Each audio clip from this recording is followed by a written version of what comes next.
살기로 했네. 주님 뜻대로 살기로 했네. 주님 뜻대로. 예수께서 제자들에게 이르시되 내가 진실로 너희에게 이르노니 부자는 천국에 들어가기가 어려우니라. 다시 너희에게 말하노니 낙타가 바늘기로 들어가는 것이 부자가 하나님의 나라에 들어가는 것보다 쉬우니라. 제자들이 듣고 몹시 놀라 이르되 그렇다면 누가 구원을 얻을 수 있으리까? 예수께서 그들을 보시며 이르시되 사람으로는 할 수 없으나 하나님으로서는 다 하실 수 있느니라. 보소서, 우리가 모든 것을 버리고 주를 따라 싸운데 그런즉 우리가 무엇을 얻으리이까?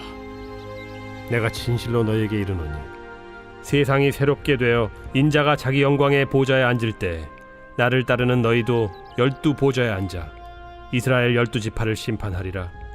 또 내 이름을 위하여 집이나 형제나 자매나 부모나 자식이나 전토를 벌인 자마다 여러 배를 받고 또 영생을 상속하리라. 그러나 먼저 된 자로서 나중되고 나중된 자로서 먼저 될 자가 많으니라.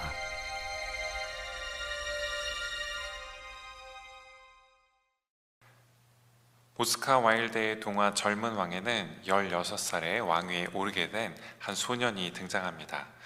이 소년은 대관식 날 황금색 예복을 입고 또 루비가 박힌 그 왕관을 쓰고 진주가 박힌 왕의 호를 들게 될 것을 고대하고 있었는데요. 하지만 대관식 전날 밤 소년은 3번에 걸쳐서 꿈을 꾸게 됩니다. 그리고 그 꿈 속에서 대관식에 자신이 입을 이 비단 옷을 적은 급료를 받고 생활고에 시달리며 짜는 직공들과 진주를 찾기 위해서 목숨을 걸고 바닷속을 헤매는 잠수부들, 또 루비를 찾기 위해 뜨거운 태양 아래에서 쉼없이 땀 흘리는 이들을 보게 되는데요. 잠에서 깬 소녀는 그가 자신이 아닌 백성들을 위한 왕이 되어야 한다는 것을 깨닫게 됩니다. 그리고 그 같은 깨달음에 따라 화려한 예복과 왕관, 왕의 홀 대신에 낡은 가죽옷과 거친 망토, 또 들장미 넝쿨을 꺾어 만든 화관, 투박한 나무 지팡이로 자신을 꾸민 채 대관식이 열리는 성당으로 향하게 되죠. 하지만 그런 소년의 모습에 많은 이들이 당황해했습니다. 왕의 권위와 품위를 떨어뜨리는 어리석은 짓이라고 심지어 화를 내는 이들도 있었고, 대관식을 집례할 대주교 역시 예복을 갖춰 입을 것을 권했습니다. 하지만 소년은 묵묵히 성당 앞 제단에 나아가 십자가에 못 박히신 그리스도의 상 앞에 무릎을 꿇고 기도했습니다. 그리고 그때 하늘에서 내려온 눈부신 빛이 소년의 온 몸을 덮고 머리에 쓴 넝쿨에서 장미꽃이, 또 손에 쥔 지팡이에서 백합꽃이 피어나는 놀라운 일이 일어나게 되는데요. 이를 지켜본 대주교는 떨리는 목소리로 이제 막 왕이 된 소년에게 저보다 훨씬 더 큰 분이 당신에게 왕관을 씌워주셨나이다라고 고백하지 않을 수 없게 됩니다. 이 땅에 속한 그 어느 영광도 하늘에 속한 영광에 비할 바가 되지 못했기 때문입니다. 이 세상의 어떤 뜻과 질서도 결국 하늘의 뜻과 질서를 거스를 수 없었기 때문이죠.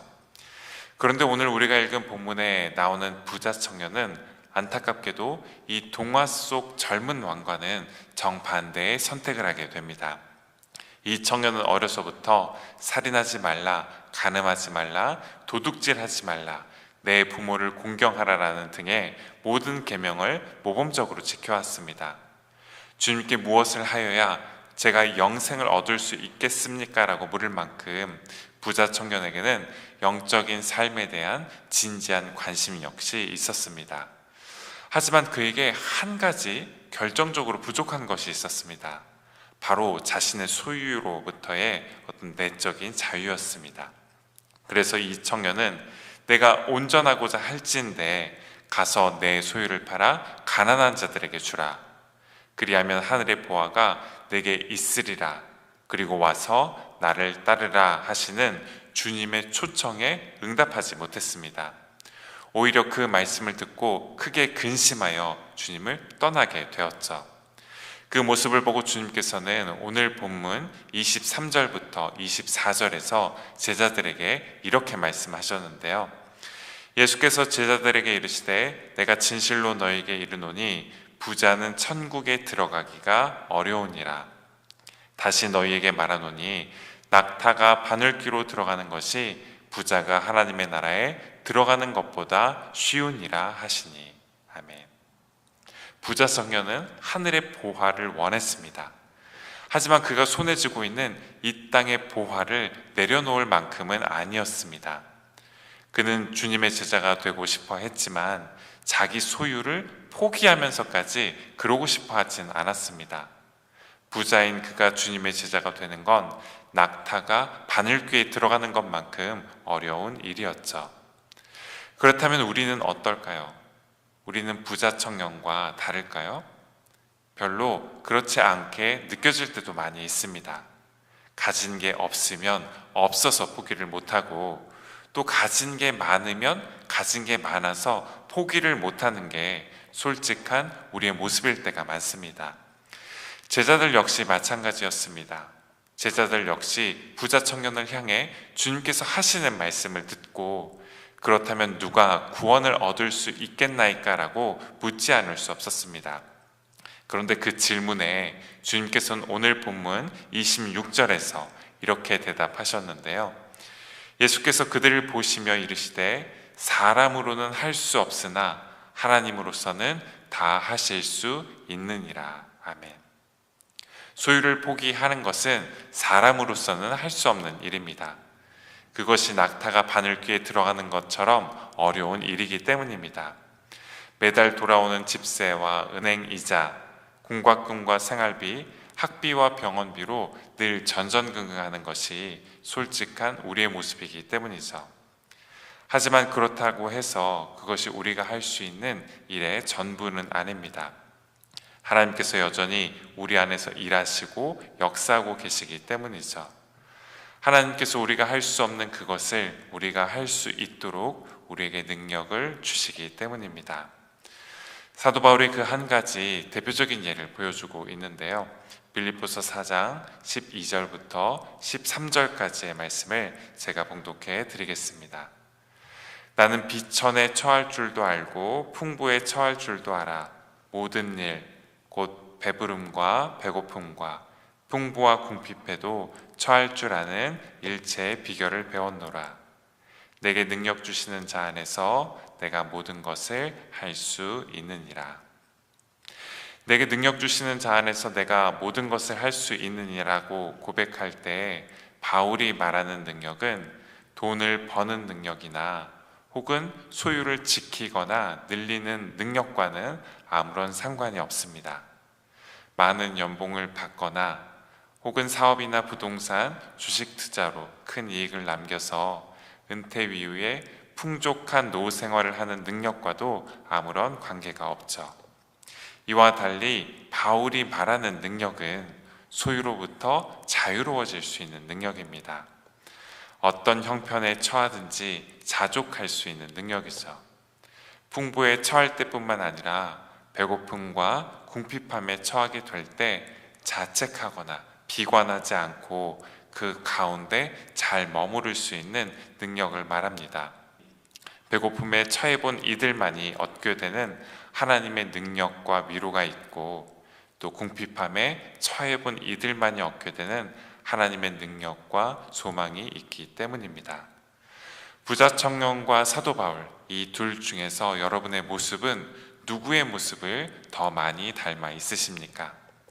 만약 여러분의 모습이 부자 청년의 모습을 더 많이 닮아 있다면 모든 계명을 지키고 늘 기도하고 예배하면서 영적인 문제에 대해서 진지한 관심을 갖고 있다고 해도 여러분은 아직 참된 의미에서의 주님의 제자는 아닙니다. 소유로부터의 자유로움이 여러분에게 아직 없기 때문입니다. 주님의 뜻과 사랑 초대보다 소유가 여러분의 마음 안에 더 크게 자리 잡고 있기 때문이죠. 하지만 혹 그렇다고 해서 우리에게 주님의 제자가 될 수 있는 가능성이 완전히 닫혀버린 것은 아닙니다. 우리가 할 수 없는 그것을 하나님께서 하실 수 있기 때문입니다. 우리가 포기하고 놓을 수 없는 그것을 하나님께서 포기하게 하시고 놓게 하실 수 있기 때문이죠. 소유가 물론 중요하지만 소유보다 더 중요한 것이 있다는 것을 하나님께서 깨닫게 해주시고, 혹 살림이 넉넉하지 않은 중에도 우리보다 더 어려운 처지에 있는 이들을 우리가 도울 수 있도록 우리를 이끌어 주시고, 더 좋은 걸 먹고 마시고 누리는 대신 조금 더 절제하고 아끼고 나눌 수 있도록 계속해서 우리를 가르쳐 주실 것이기 때문입니다. 오늘 하루 내가 온전하고자 할진대 가서 내 소유를 팔아 가난한 자들에게 주라, 그리고 와서 나를 따르라 라고 말씀하시는 주님의 초대에 응답하심으로써 주님의 참된 제자가 되어 가실 수 있는 은혜가 저와 여러분에게 있으시기를 바라겠습니다. 기도하시겠습니다. 온전함의 여정으로 저희를 초대하시는 주님, 신앙의 연수를 자랑하고 이제까지 행한 선한 일과 주님의 몸된 교회를 위해 행한 헌신을 자랑하는 대신 주님의 뜻에 따라 우리의 소유와 물질을 나누고 시간과 삶을 나누기를 더 기뻐할 수 있는 저희가 되게 하옵소서. 비록 이 일이 저희의 힘과 능력으로 할 수 없는 일이라고 하더라도 우리 안에서 역사하시는 하나님의 능력을 따라 풍부에 처할 뿐 아니라 비천에도 처하고 배부름을 누릴 뿐 아니라 배고픔 중에 또한 머무를 수 있는 일체의 비결을 배워가게 하옵소서. 예수 그리스도 이름으로 기도드립니다. 아멘.